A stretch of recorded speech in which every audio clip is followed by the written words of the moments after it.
Welcome back to Houston Life. The summer travel season is almost here, and if you're looking for a vacation spot that has it all, great beaches, nature, history, culture, great food, Puerto Rico is your destination. That's where we find our friend Travelzoo senior editor Gabe Saglie. He is hanging out there right now. Gabe, I was just telling you during the break, you have the best job in the world, and right now Puerto Rico is really a hotspot. The numbers tell the whole story. People are traveling there in record numbers.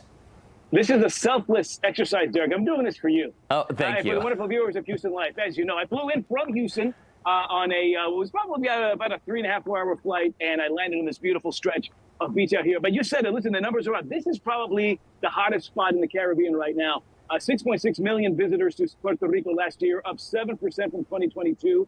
Amazingly, up 37% from pre-pandemic in 2019. So I think as we continue to exit the pandemic, we are looking for these sort of tropical, off the beaten path, open space destinations. The Caribbean fits the bill. And since most of us, 52% of Americans, still don't own a passport, this is a U.S. territory, no passport required, no special data plan on the phone required. It makes it that much easier to come out here. There's also the affordability factor, Derek. Flights out of Houston on airlines like United and Southwest and Spirit in June, for example, starting at about $215 round trip.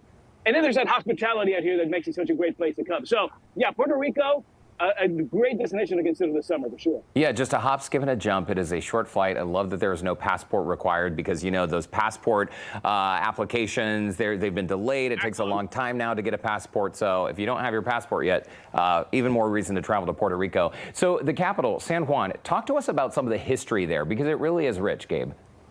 Actually, the history starts right here on the grounds I'm in. I'm at the Caribe Hilton Hotel. You know, Conrad Hilton opened up his first hotel in Texas back in 1919.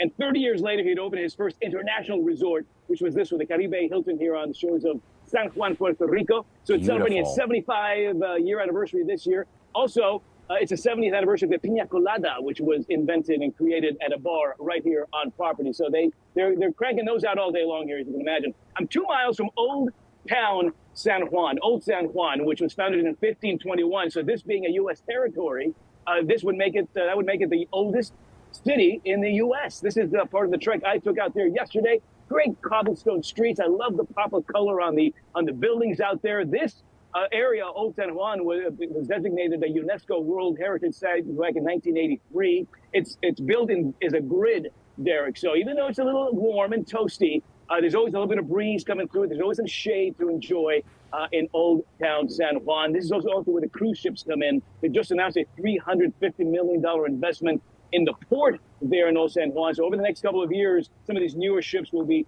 rolling in much more easily. But yeah, great history there, juxtaposed with sort of this buzzy metropolis that San Juan has become, one of the many regions to explore out here on the island. It is so beautiful, Gabe. A photo op around every single corner. Also, Puerto Rico is known as the island of enchantment because of all of its biodiversity. And that, Gabe, really is where a lot of the magic happens. If you want to get up close and personal with nature, that's your spot.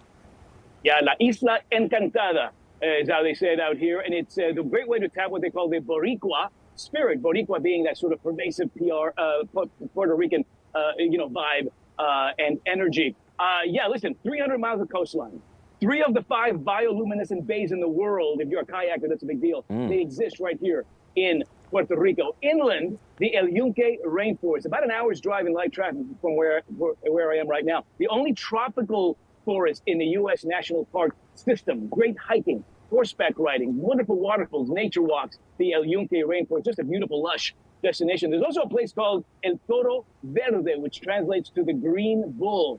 This is home to the longest zip line in the Americas. Okay, wow. 1.6 miles, 95 miles an hour as you're zooming down. Again, a 1.6 mile stretch over the beautiful verdant sky, landscape below.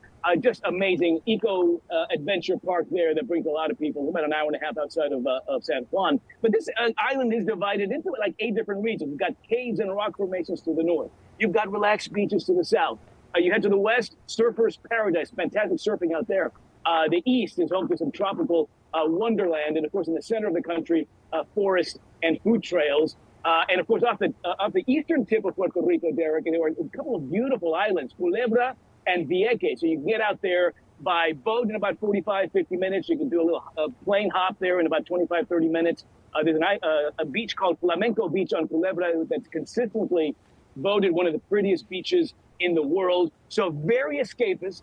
And again, full of that biodiversity that makes, I think, Puerto Rico not only a standout in the Caribbean, but I'd say globally as well. Something for everybody. And if you're looking to just get the heck away, easy access, and just plenty of options for you out here for sure. Wow, and you know, we're seeing beautiful video, the black sand beaches, the beautiful blue water. That zip line is something else. I can't wait to check that out.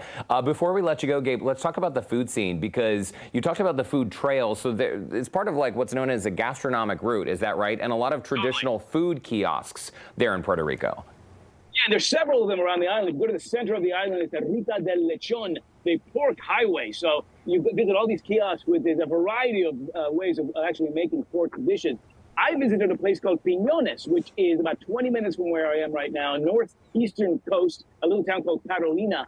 And Piñones has this beautiful rugged coastline, and then you turn around and you have all of these rustic kiosks where everybody's kind of making their own specialty dish. I met a gentleman by the name of Antonio at a kiosk called La Ola Frappe, and he's cranking out these pinchos. They are these skewers of like chicken and pork. He would not tell me how he marinated them. He said, you're either born with it or you're not. But I certainly enjoyed it. It was absolutely delicious. And I ended my stay with a mofongo. Mofongo is a traditional dish here where they mashed fried plantains, and they combine it with garlic and pork rinds, and it's delicious comfort food. So great eating, very affordable as well, and then super unspoiled spots as well. So you got Piñones over there, you've got the Ruta del Lechon in the center, you've got a couple of others around the island, and each with its own traditional set of dishes. I do want to say, if you want to come out here this summer, Derek, might be the best time to do it, because for the first time ever this summer, they're holding a Puerto Rican Day Parade on Puerto Rico. And it's part of a 4-month festival called the Junta Boricua. It's all about getting the diaspora, the folks who are of Puerto Rican descent, or for those of us who want to feel Puerto Rican for a couple of days, to come out here. 4 months, May through August, 100+ events, and that big parade, the first ever Puerto Rican Day Parade in Puerto Rico, happening in San Juan on May 18th. And that's a big deal, Derek. There are 3 million residents on this island, yet just under 6 million in the U.S., many of them in Texas, and therefore there's sort of this emotional call out to folks who have a bit of a link out here, whether it's hereditary or just emotional, to come out and celebrate on the island this summer. If you follow the hashtag Discover Puerto Rico, you get all the information you want about this 4-month extravaganza, La Junta Boricua. And I would love to see you out here, my friends, share some pina coladas. There's always a spot for you on the beach, Derek. And this would be a great summer to do that. You don't have to ask twice, Gabe Saglie, and I'm sure they know how to throw a great party. Gabe Saglie doing all the tough legwork for us. Thank you so much for all the great advice. Good to see you, my friend. Good to see you, buddy. That wind makes, if I close my eyes, I almost feel like I'm on vacation right now. Have fun, Gabe. We'll see you very, very soon. In the meantime, on our website, HoustonLife.tv, we have shared a link where you can learn more.